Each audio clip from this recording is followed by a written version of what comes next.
Informasi soal haji, Embarkasi Makassar mulai berangkatkan jemaah calon haji gelombang kedua. Kloter 21 jadi pemberangkatan terakhir untuk gelombang pertama di Embarkasi Makassar. Hingga kloter ke-20, total jemaah calon haji yang telah diberangkatkan dari Embarkasi Makassar hampir mencapai 8.000 jemaah. Kloter 21 jadi kloter terakhir untuk gelombang pertama. Kloter 21 berasal dari Kabupaten Sopeng, Kabupaten Goa, dan juga Kabupaten Endrekang dengan total 387 jemaah. Berbeda dengan calon jemaah haji yang diberangkatkan gelombang pertama yang diterbangkan ke Madinah, pada gelombang kedua jemaah calon haji diterbangkan ke Jeddah. Selain itu mereka juga harus berpakaian ihram. Kloter 22 mulai gelombang kedua. Nah, perbedaan antara gelombang pertama dan gelombang kedua, yaitu gelombang pertama jemaah haji landingnya di Madinah dan gelombang kedua landingnya di Jeddah.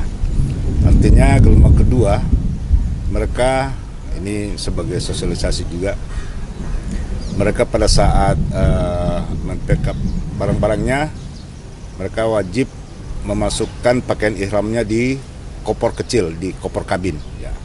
Untuk apa? Untuk mereka gunakan pada saat mau masuk aula pemberangkatan.